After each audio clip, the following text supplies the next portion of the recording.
Trevor, so nice to see you, and thank you for taking the time to talk with us. That's fantastic. We are looking forward to it. Good morning. Thank you for having me. Can you tell everybody a little bit about yourself? Like, where do you work? How long have you been in the business? I'm with Neighbourhood Dominion Lending Centres. Our office is based out of Barrie, but I'm in North Bay. Mm-hmm. You know, the one thing that we did get from COVID was the ability and the capacity to work remotely. That's true. Much of my client base is still down in the GTA. Yeah.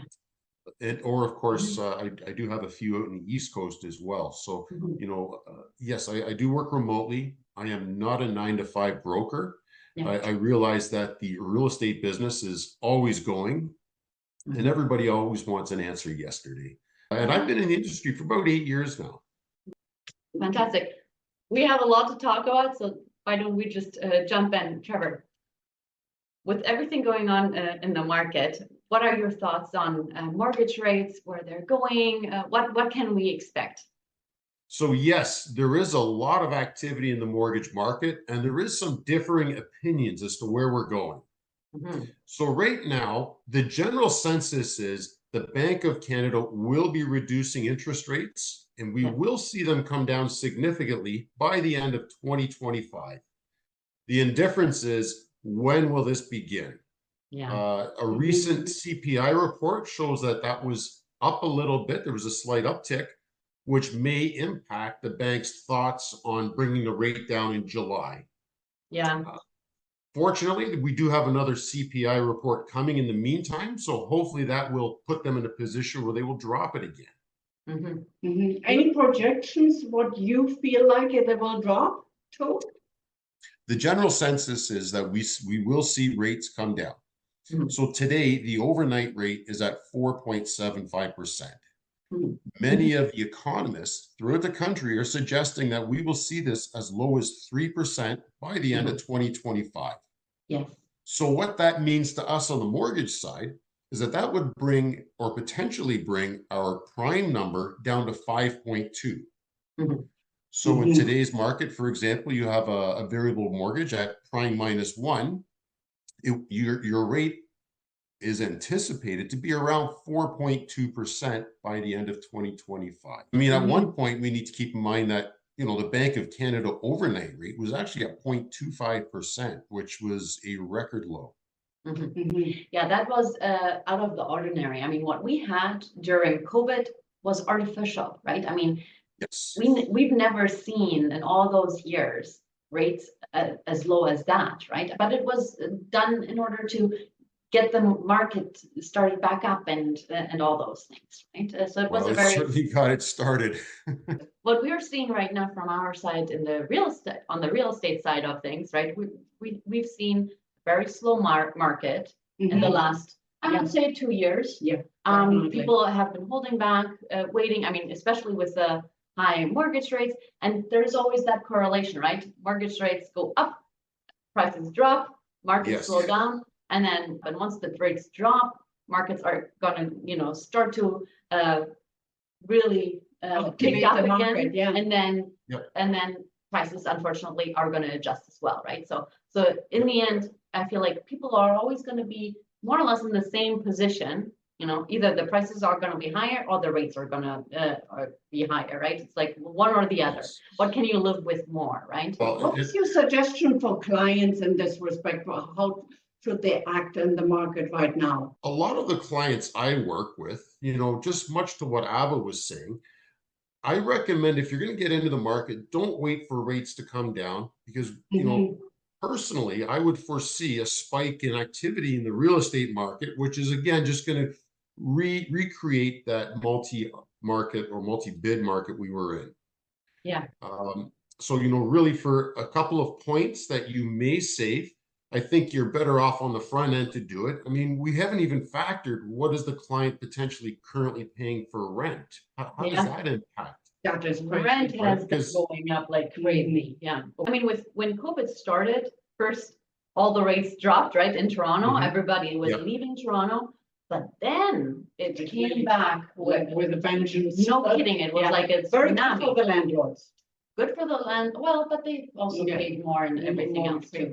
But I mean, now it doesn't really matter if you're paying the high mortgage or if you're paying the high rental. In the end, you're paying the high mortgage of the landlord, right? You're paying it in one way or another, right? But what do you think for the short interim? Is it better to actually get the variable rate, or would you say fixed rate for a short period of time? That's a slippery question. Yeah, there's a lot in that. You know, what are your future plans? You know, are we keeping the house? Are you selling it? Are you not sure of your future? You know, again, when people look at mortgages, we often look at what's the rate, when really it needs to be about what is the product that suits me best. You know, when we get into the terms and the type of products, a huge factor is going to be on the penalty side if we exit that mortgage early, right? So, you know, if you foresee a possibility of maybe selling in 3 years, you probably don't want to sign a 5-year fixed because, again, the penalty factors in, right? There's a lot of denominators in there. I do have some people that are looking at variables today. I'm on the fence. I do have a lot of clients that are looking at 2 and 3 year terms, hoping to hedge their bets and see rates come down in the interim.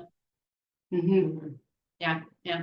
I think in the end, as you said, everybody has to make that choice for themselves, has to really look into themselves. What are my options here, and where do I want to be? Like, is it okay for me to lock it in and be stuck with this house for a while?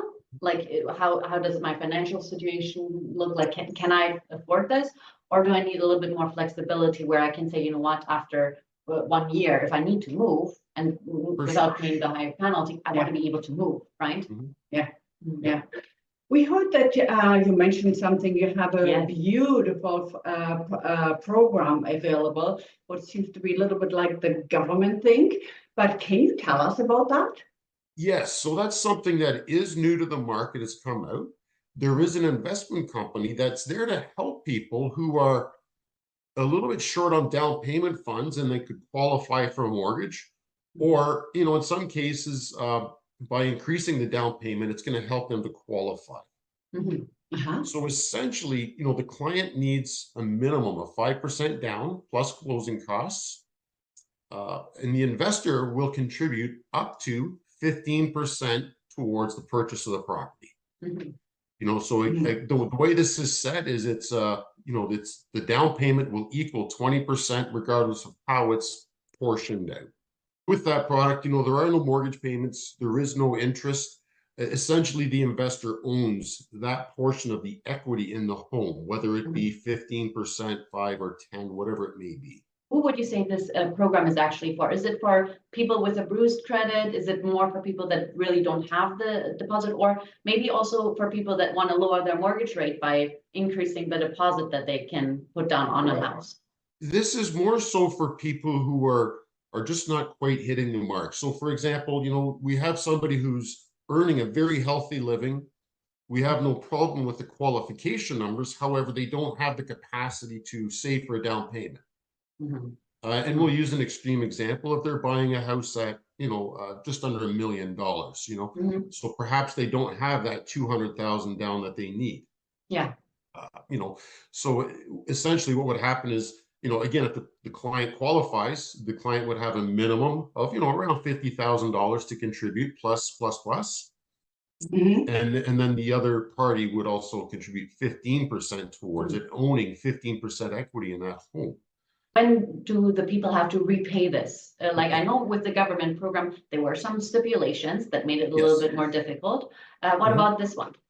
So this one, you know, what they're looking for, they consider their ideal scenario to be clients who are looking for about 10 years. Now, you're not locked in. This is not closed per se. They do have a limit of 30 years. Okay. So they're That's looking quite for a long time, huh? Yeah. Yes. So they're looking for you to either sell the home within 30 years and or get it appraised where they will recover their portion of the equity from you at that time. Yeah. So it will be the market price at the time where they get the 15% back. Correct. So essentially, the investor is also taking a risk. Should the market go down, they will take a loss on their investment. Correct. Yeah. Okay, and this is also ideal for, so pretty much anyone. It doesn't have to be a first-time buyer. It doesn't have to be, it might be also great for retirees, right? This program, if you think about it. Or It could help out. I mean, retirees, they tend to have, because of the income, it would not work, of course. that's where the tricky part comes. It can assist, but it's not necessarily a save-all. Yeah, and how about investors? No, this is primarily for principal residents only. Got it. You know, it does come with some qualifications within it. You know, for example, the property needs to be within the GTA right now. I'm sure if they find success, they will expand this program. Yeah. They are restricted to the lenders we use. They're, you know, we're traditionally for this price, or excuse me, package, we're looking at a couple of trust companies.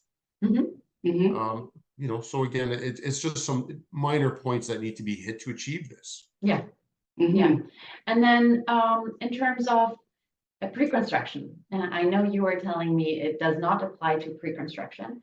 Unfortunately, this does not work for pre-construction or assignments. Yeah.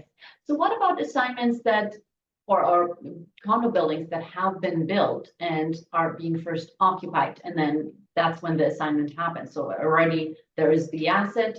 Would that work, or is that still something that they would avoid?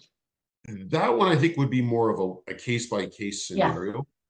Okay. That makes a lot of sense. Yeah. That could really help quite a few people that maybe have not, as you said, saved up enough money and but have the income. They say, you know, you rather want to be in the market. It doesn't matter where in the market you're at, as long as you stay in the market, right? And then absolutely, for a certain period of time. Yeah, I agree. Beautiful. Awesome. Okay. Well, thank you so much, Trevor. We really enjoyed our little chat. I think this program of yours is spectacular. I think this can really help a lot of people. And I think as time goes by, it'll probably grow in popularity. And more people will use it because it's a nice benefit. If you think about it, it really gives people an option. Yeah, to get into the market. And then what would be a good way of contacting you if somebody's interested in this program? Well, I'm certainly available by phone or by email, and perhaps I'll get you to tag my information on the here. And yeah, I'm always available and willing to step up and answer any questions you might have. Awesome. Thank you so much, Trevor, and have a lovely day. Thank you so much again for your time. Thank you, ladies. Enjoy this beautiful day and your weekend. Likewise. Happy Canada Day. Yes. Enjoy. Cheers. Take care. Bye. Bye-bye.